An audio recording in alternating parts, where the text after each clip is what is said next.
关注美国财经动态，大家好，欢迎收看每周财经速递。首先，一起来关注美联储最新的经济政策表态。根据美联储会议记录，它将最快11月中旬就开始缩减支柱经济的超级宽松政策。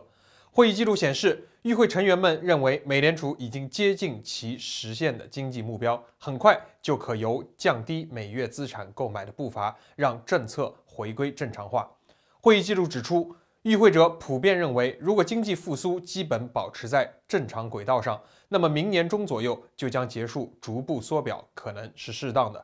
美联储下次的会议将在11月2日至3日举行。11月开始缩表的速度比某些观察家所预期的来得要快，大多数人预计12月才会启动。交易员预计2022年升息2次的可能性为 46%。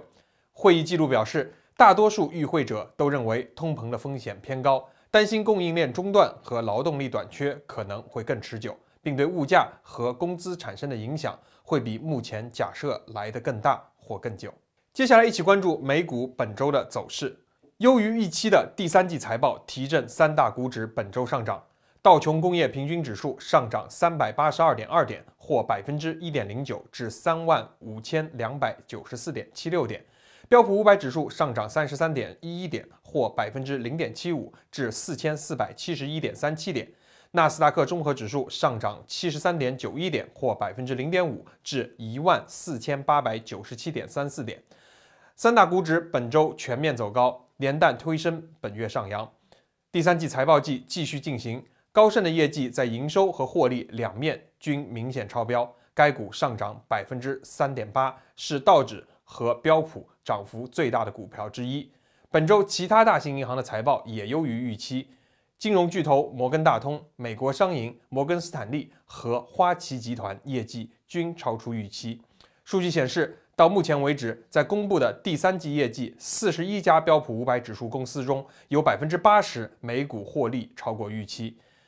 根据这些结果和尚未对外公布的财报进行估计，标普第三季混合收益成长率约为 30%。一起来看近期比特币逼近6万美元大关的消息。比特币价格创下6月以来的高峰，逼近4月所写下的历史最高价纪录。主因投资人越发的相信，美国证券管理委员会将批准首档比特币期货指数股票型基金。这个全世界规模最大的加密货币价格上涨近 4%， 来到59664美元。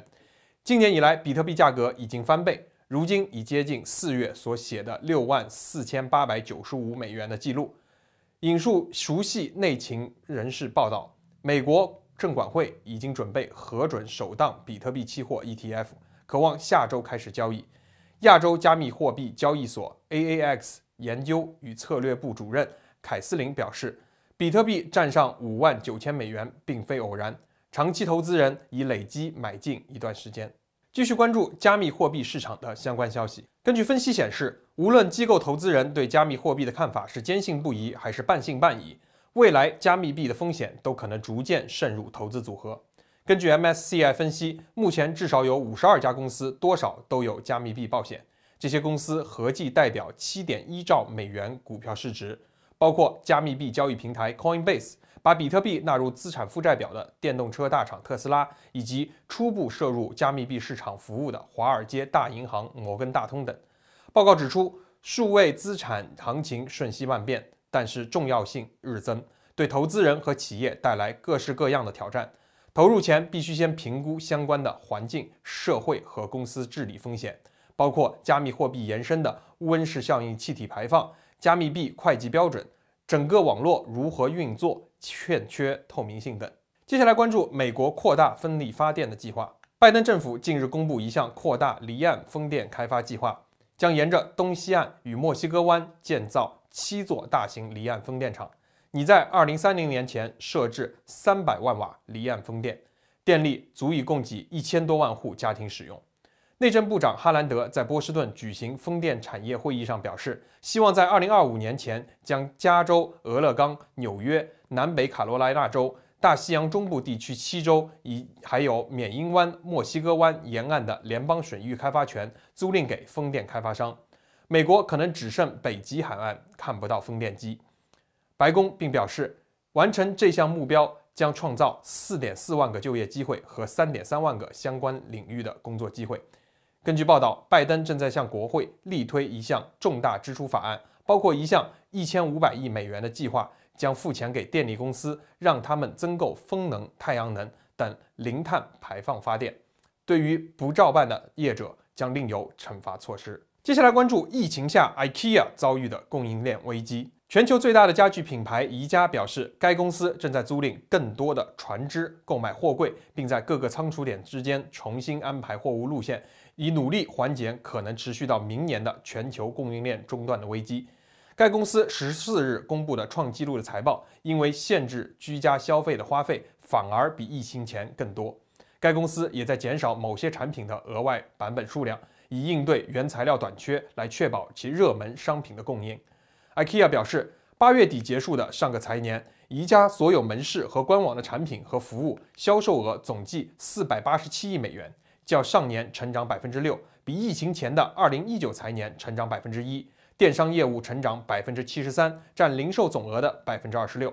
零售额成长6%，比疫情前水平高出2%。全世界对于居家生活的需求增大，宜家在任何地区的需求都没有出现下降迹象。一起来关注亚马逊大手笔购买民航货机的消息。美国网络购物巨头亚马逊正在大举收购航程可跨洋的二手客机，以满足货运需求。显示亚马逊企图自我主导空运业务，不受空运业钳制其发展的脚步。消息人士透露，亚马逊目前正在积极求购波音777-300ER 以及空中巴士的 A300 民航客机。亚马逊购买这些长程飞机的目的是要从亚洲运货到世界各地，与联邦快递 FedEx、UPS 等运货商直接的竞争关系也将升高。亚马逊公司在2016年成立亚马逊航空，以加速货运，减少对第三方货运商的依赖。目前运作约75架飞机，其中的载货主力是波音767客机改装的货机，还有波音737载体货机，并且还在订购4架 ATR-272螺旋桨货机。这些货机交给第三方的航空承包商运营，几乎都在欧洲与北美运作。据估计，亚马逊将在8月每天飞行164个航班，比去年5月增加1倍。最后，一起来关心美国码头货运的最新动态。近期，沃尔玛、UPS、FedEx 已经承诺将延长物流作业时间，洛杉矶港也将配合调整成全天候无休的运营模式，以应对供应链瓶颈，避免打乱美国和全球经济复苏的脚步。这3家公司在美国时间13日宣布迈向1天24小时、1周工作7天的承诺，以延长港口的作业时间，协助解决塞港问题。预计其他企业也将跟进。美国总统拜登也在当日13日下午举行会议，和企业、港口、货运高层等人共商如何解决全球供应链紧张的情况。美国财长耶伦表示，供应链非常吃紧，近100艘客船在洛杉矶 Long Beach 外排队，等着要卸货。他也有信心这个问题能够解决。拜登政府资深官员表示，供应链主要还是由民间部门掌握，所以我们要求民间部门倾力帮助解决这些问题。以上就是本周财经的全部内容，感谢大家的收看，我们下周再见。